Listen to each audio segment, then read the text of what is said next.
你们广东人应该是很讲究的呀。比如澳门赌王活活蛇死了以后，马上埋下去了没有？来，各位大方的说，知道吧？澳门赌王活活蛇死了以后，是马上就埋下去了，还是怎么样？刚在棺材里面等了4年多才埋下去的，对不对？为什么不埋葬下去？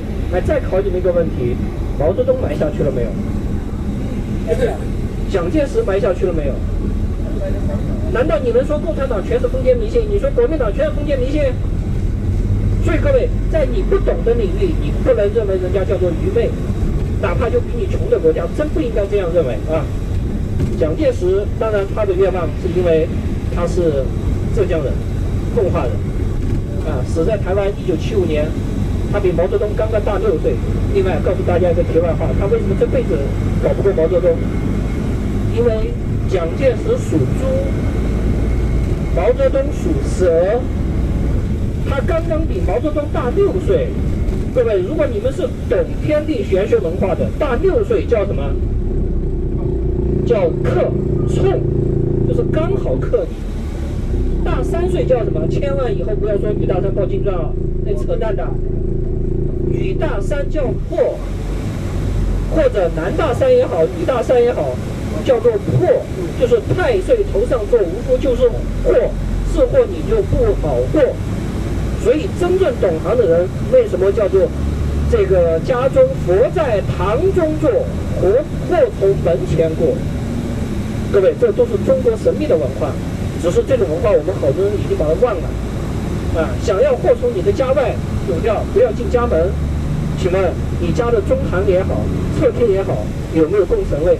其实澳门人也是很讲究的，但在整个中国，广东人是最讲究的。因为香港人不要忘了，香港人其实以前大部分就是广东人，广东东莞人啊。香港为什么叫香港？不就是广东东莞的香料以前就在那个地方做最主要的集散地，后来取名才叫香港，是因为香料，所以才取名叫做香港，对吧？他们得来就是这么来的啊。因为毛主席刚好比蒋介石小6岁，一个蛇一个猪。那你怎么斗得过毛泽东呢？是猪是蛇还是蛇是猪？的，你说呢？对不对？你说呢？比如在座各位，你再厉害，请问你看那条毒蛇，你怕不怕？在12生肖当中，有几个生肖不怕蛇？你再壮的牛，蛇咬你2口就死掉了；你再怎么样的老虎，咬你2口就死掉了，对不对？所以发现没有，各位，一头猪在你面前你不怕了。一头牛在你面前你不怕吧？对不对？鸡在你面前，老鼠在你面前，我觉得你应该不会怕吧？可能老虎在你面前你比较怕一点，对不对？但是一条蛇在你面前，你承不承认你就会很怕？因为它是冷血，它自带灵气。所以龙是什么变的？在我们中国的神话传说当中，对吧？蛇修100年成马，对吧？再修个500年成角，角再修个1000年，哦呦，那就成染了。染再修个1000年，则羽化成龙。各位，这是中国的神话。所以，印度教在尼泊尔，各位，接下来可能你会看到一些湿婆神的造像等等，不要觉得奇怪。当然，更不要有什么认为人家愚昧的这种说法，千万不要有，因为我们中国人也信奉这些东西。但是你要知道他身上的法宝是什么用的。再跟大家重复一下，手上的3三角是干嘛的？毁灭的。啊。脖子上的那条蛇是代表重生的，因为蛇怎么重生？蜕一次皮，蛇皮可以完好无损放在那个地方，但是新生命重生，所以它是代表重生，因为它本来就是毁灭和重生的蛇。额头上的这个眼表示审判的，你是好是坏，你该到哪层地狱，你该上天堂的第几层，它有一颗佛眼。包括在我们中国的神话当中，各位，二郎神是不是有一颗天眼？对不对？不要来啊！孙悟空还哪怕是《西游记》这个神话小说，吴承恩写的，孙悟空还得有火眼金睛，还看得出来你是人是妖是魔呢。所以那颗慧眼就是审判的啊！所以印度教的文化是这样的啊。我们你看这些都是原始森林啊，都是很原始森林。啊，当然，在我们中国也有很神奇的原始森林，现在是不允许外国人去的。来说到这个呢，悄悄告诉各位亲爱的广东朋友，所以有时候我们说中国今天在抓间谍，想抓间谍也很简单，间谍多不多？中国的间谍多得不得了。所以你们知不知道为什么只要你是外国人，你拿的是外国护照，中国有几个地方是不允许外国人去的，知不知道？不是什么军事秘密基地啊，不是。哎，王叔说对了，老君山是中国道教当中，各位有什么样的地方不允许老外去？只要你是外国人，你不要告诉你有多少钱，买票都不卖给你，不准你去。老君山是有灵力覆盖的地方，它是有结界的，各位，有结界啊，所以外国人不准你去。青海你们去过没有？去过没？邓姐姐去过啊。青海昆仑山允不允许外国人去？只要你是外国人，昆仑山不准去，因为那是我们中国神话传说当中最早的神仙西王母羽化得道成仙的地方，也是瑶池所在，所以你是外国人不准去。四川的黑猪沟，你是外国人不准去，对吧？这绝对不准你去的，不为别的，就因为你是外国人。其实景点都是叫，说起来是对全世界开放啊，但是就不行，因为怕外国人去了以后找到了法门所在，破坏了中国的龙脉。所以当年日本人不是在我们中国的龙脉秦岭打过锁龙钉，听说过没有？而且这个事情是谁亲自下命令的？要求必须全部给我拆，是谁？习近平在2016年下命令，2016年所有秦岭山上的别墅全部拆掉，听说过吧？你看我们阿姨在点头，阿姨想起来了没？西安市的，对吧？在西安嘛，全部拆，因为你锁住了龙钉，让我们的龙无法腾飞，对不对？你敢不敢说习近平是封建迷信？国家领导人都要做这个事，何况我们小老百姓，对不对？所以信奉神灵只有好处没有坏处，因为我们中国老祖宗有一句话叫做“宁可信其有”，对吧？不可信其无。这个就好像做任何事情，你不做，你永远没有机会；你做，你才有机会。就好像各位，你想发财，那一辈子就在单位上班，不跳出来做生意。像当年朱镕基说下岗，啊，你要气得上吊自杀，你都不愿意出去自己做生意，那你一辈子也发不了财。所以做才有机会啊！你不做哪来的机会呢？啊，所以哪怕是在尼泊尔这个国家，我们说，当你看到到处都是神灵的时候，不要觉得奇怪，因为这是他们的真正的信仰。所以这个国家的人民觉得过得很幸福。我虽然可能没有太多钱，但是我有上天庇佑，对吧？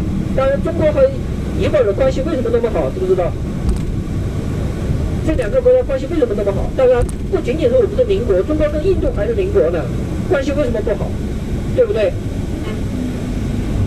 尼泊尔现在为了发展经济，牺牲资源换金钱，啊，牺牲资源换金钱，跟我们中国80年代把稀土卖给日本人几十块一吨一样的道理，对不对嘛？因为当年我们穷啊，我们的稀土卖给人家，造一个复印机出来，让人家花几百块钱买的中国稀土，造一台复印机卖给你就是几万。你们用的相机，以前我们最早用的单反，对吧？什么索尼啊，这个那个叫什么康佳，还是叫什么？佳能那些品牌的啊，佳能啊，全是日本货。一个相机如果没有稀土，它是造不出来的，对不对？今天的芯片很多东西没有稀土都造不出来，但是我们中国当年穷啊，怎么办？卖给你。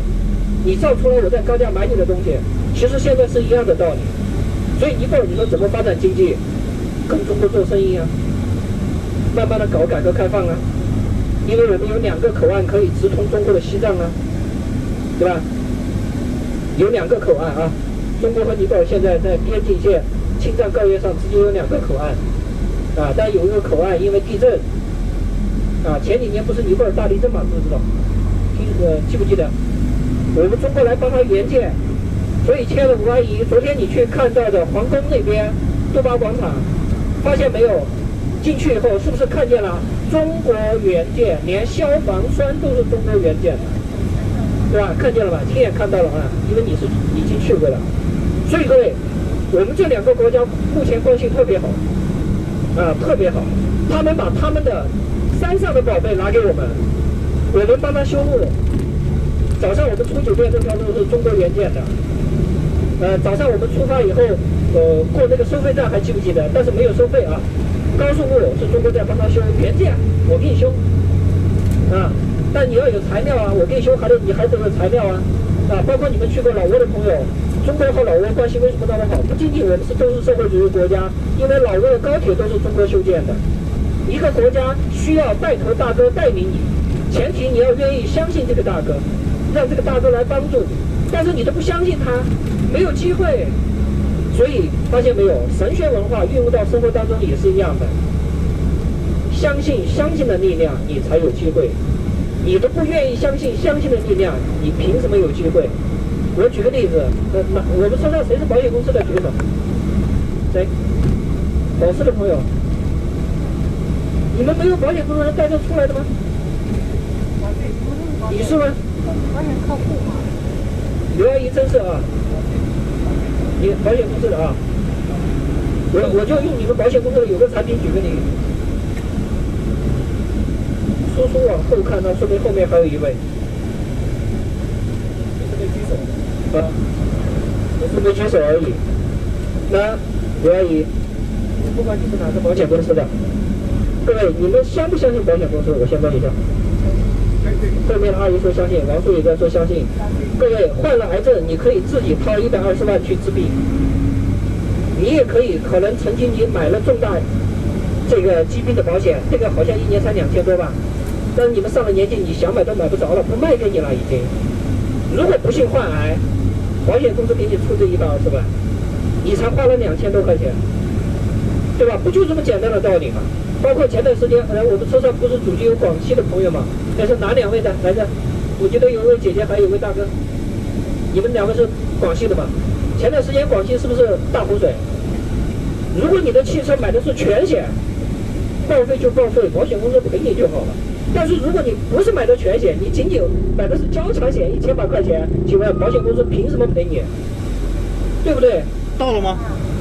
没有那么快。啊。这一片叫起头吧。大家看到这头犀牛了没？刚刚这个标注啊，这是全世界最为独特的，我们叫做铠甲犀。跟你在全世界其他国家看到的都不一样，因为它只有1根脚。那玩意儿可是神药啊，只是你们好多人不懂啊。问你一下，那玩意儿真是神药啊！当然我们不讨论这个问题啊。问你一下，那个我刚才查了一下，独角戏有印度货，有尼泊尔货，它2个有区别吗？有啊，印度货有啊。就好像刚刚这个刘阿姨讲的，在越南还搞了点，恭喜你，恭喜你。虽然，当然我不能这个直截了当的用来和这个地方比，但是最简单的，最起码你要懂。最简单的，最起码你要懂，独角一定是比双脚要好很多的，这是绝对的。那么这个地方的孟加拉虎好不好？你能不能搞一头孟加拉虎回去？虎骨有什么作用？你们有风湿疼痛的？虎骨泡酒。泡酒都没有医得出来的。今天晚上有虎骨酒吗？让大家尝尝。想不美。再有钱都买不到。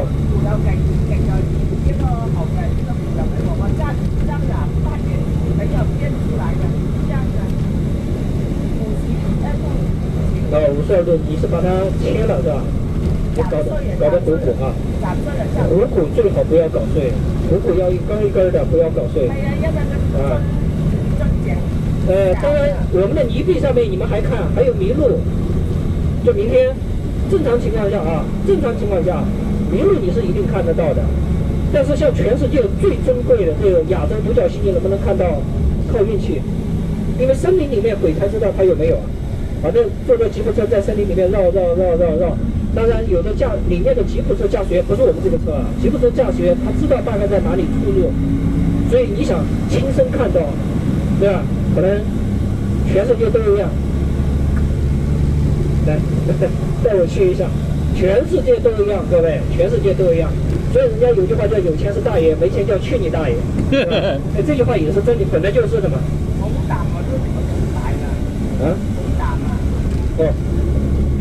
哦，熊啊，熊胆，明天我不知道你能不能看到熊，因为像看到尼泊尔的熊你也很难见到，很难见到。我来了几次，我一次熊都没有看到，只看到过一次老虎。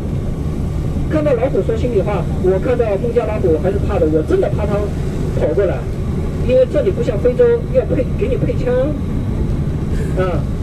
你们愿意的朋友，我可以给你看一下我在这个非洲啊，因为我去的地方，说实话已经好多了啊。我在非洲也好啊，我们在非洲是配枪的，我们吉普车上是配2把枪的，啊，有铁丝网的。但是我们去这个斯里兰卡是没有铁丝网的，但是有配枪。在尼泊尔这边呢，不配枪，车也没有铁丝网，因为你去100次，几乎你都看不到一次老虎。那孟加拉虎，孟加拉虎，你想见到很不容易。而且这里的老虎也很奇怪，它不主动攻击人的，就好像你不招惹它，它也不招惹你啊。其实就好像我们很多人都说，哎呦我怕蛇，你看到一条蛇你在怕，看到一条狗你在怕，你要先去欺负它，它转身就要咬你，对吧？这就好像人与人之间相处，你不惹我，我不惹你，你要惹我，不好意思，我就要报复你，一样的道理，对吧？所以明天就算你在草丛中看到蛇，看到什么都不担心啊，对吧？或者一条蛇就掉在你的头上，盘旋在树上，你骑在大象上，你走你的呀，你不要尖叫，好不好？你不要啊，人家蛇都没有，你蛇都没有怕你，你把蛇给吓了一跳，对吧？啊，当然这里不会像老挝一样什么各种骏马，不会啊，不会的。这里的河床里面，旁边的河床里面看到没有？鳄鱼就在你旁边。我们坐那个独木舟，你在水里玩，它也在水里玩，你不去惹它，它就不会惹你。所以在独木舟上，请你不要在车上，不要在这个船上一会儿晃这边，一会儿晃那边，你把船给晃翻了，大家下去游泳，鳄鱼就跑过来跟我驮你游一下，是吧？啊，这就叫自然规律啊。你看这边的大米，来给大家介绍一下这边的大米。今天中午的尼泊尔大米，发现没有？吃了以后什么感受？好吃。你不会有太饱的感觉，因为它的糖分含量几乎没有。发现没？那么长，煮熟了以后尼泊尔大米那么长。我们每次回去，你们很难理解啊。想减肥的人，人家专门从尼泊尔带大米回去，或者邮寄大米回去，因为那大米吃了以后没有糖分，它自然，对吧？包括有糖尿病的呀。哎，说到糖尿病，考你们一个问题：糖尿病到底能不能治？到底能不能治？治不好。回答对的，就是可以治的。各位，糖尿病就是可以治的。只是很遗憾，我们很多中国人认为糖尿病怎么可能治？不可能，那是你不懂啊，那是你真的不懂啊。人的细胞是不停的在再生和灭亡的过程当中，如果你用对了东西，那么你的因为糖尿病的那个东西，专业术语怎么讲我不太清楚。它的体位转换要80-90年细胞更换，你才活80-90岁，所以你认为不好根治。但是如果你用对了东西，它非常快速的提高你的那些细胞的再生消亡的一个速度，那其实就是可以治的啊。来看看神牛，在尼泊尔有一种牛，请你千万不要去赶它。在尼泊尔你也吃不到这种牛肉，水牛你是可以吃的，看到没有？